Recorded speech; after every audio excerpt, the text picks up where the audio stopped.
అక్కడ ఒక దైవజనునికి 4 పిల్లలు ఉన్నారు. దాంట్లో ఒక అమ్మాయి, మొట్టమొదటి అమ్మాయి నడవలేదు, మాట్లాడలేదు, మోసుకొని వెళ్ళాలి. రెండో అమ్మాయి సంపూర్ణంగా ఉంది, ప్రభు పరిచర్లో పాల్గొంటుంది, యవనస్తురాలు, అందగత్తేనండి. కానీ వివాహము చేసుకోను, నేను దేవునికి సమర్పించుకుంటున్నానని తన యవ్వన జీవితాన్ని ప్రభువుకు సమర్పించి దేవుని చేతిలో బలంగా వాడబడుతుంది ఆ చెల్లి. ఇంకో 3వ కుమార్తె ఉంది, అమ్మాయి పేరు లవ్లీ.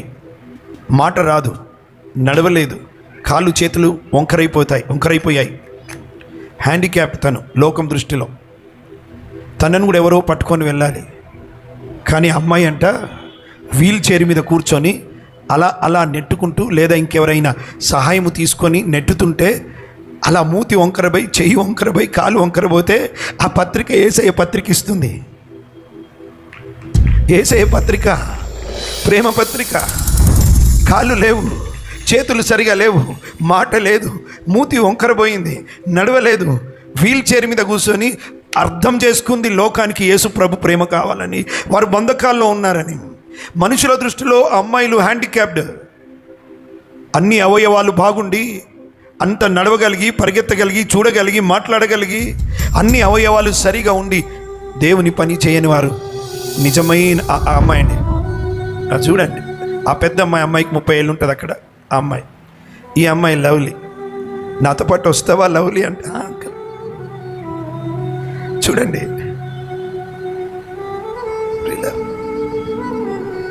బ్యాలెన్స్ అవుట్ అవుతూ ఉంటుంది, వెనుకకు పడిపోతూ ఉంటుంది. ఆ చిన్నది, ఆ అమ్మాయి ఏమో పెద్ద అమ్మాయి, నడవలేదు, మాట్లాడలేదు. ఈ అమ్మాయి వీల్ చైర్ మీద కూర్చోాలి, కాళ్ళు చేతులు సరిగ్గా పని చేయకపోయినా, మూతి వంకరపోయినా, అలా కొద్దిసేపు నిలబడదు, వెనుకకు పడిపోతుంది. దేవుని పని చేస్తుంది. ఎవరంటారండి ఆమె వికలాంగురాలని? అన్నీ బాగుండి యేసయ్య సువార్త ప్రేమ చాటి చెప్పని వారు కదా వికలాంగులు. They are true handicapped. Those people are true handicapped. She is not handicapped. తను కాదు వికలాంగురాలు. తన శరీరం సహకరించకపోయినా, కాళ్ళు నడవలేకపోయినా, చేతులు సరిగా పని చేయకపోయినా, మూతి వంకరపోయినా రక్షకుని పని చేస్తుంది. చూడు, అమ్మాయి యోధురాలు.